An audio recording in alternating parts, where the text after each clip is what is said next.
dakilang bayani, tahimik ngunit matapang. Kanyang sulat at ploma, tanging sandatang taglay. Pag-ibig sa bayan, ang laging kaakbay. Mula kabataan sa Kalamba, karunungay hinasa. Sa Europa nag-aral, pangarap ay pinuuna. Sa mga nobela'y siniwalat ang kasamaan, Lolet L. Felix sumigaw ng katotohanan. Sa gitna ng dilim, hinamon niya ang mundo. Ngunit ang sagot ng Kastila'y dahas at peligro. Inaristot ikinulong, tinawag na traitor. Sa kabila ng pag-ibig, siya'y isinakdal sa hatol. Ang mga pagbabalik tanaw sa buhay niya'y nagsasalaysay ng pagmamahal sa bayan na di nagmamaliw.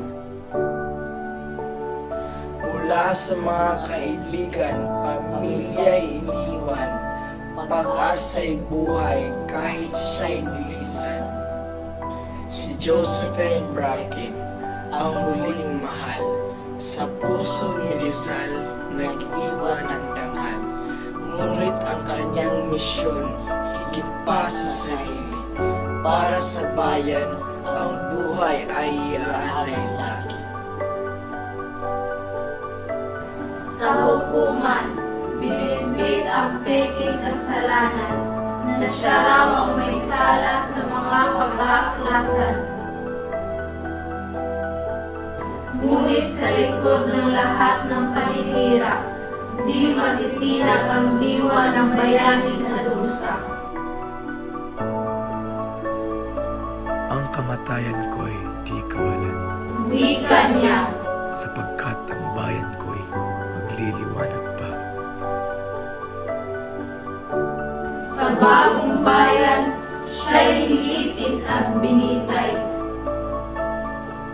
Ngunit ang diwa ni Rizal, kailanman ay di namatay.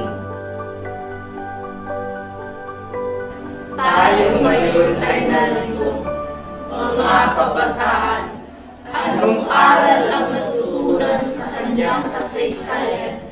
Ang kanyang sakripisyo'y dapat nating gulitain. Ang kanyang mga pangarap ay ating ding gawin. Hindi sapat ang maluhod, magbasa at humanga, kundi sa ating buhay, ito'y sa buhay na. Ang mga pluma at papel, hawakan ng mahigpit. Dahil ang laban ni Rizal, ating tungkulin ipagpatuloy. Tulad ni Rizal, tayo'y maging mapanlikha sa pagharap ng hamon, mag-isip ng tama. Ang kanyang kwento'y inspirasyon sa bayan, tayo'y maging liwanag sa bagong kinabukasan. Sa dulo ng pelikula, matatanaw ang liwanag. Ang mga aral ni Rizal, tila apoy na umaalam. Mga kabataan, ito'y ating yakapin. Para sa bayan, si Rizal ay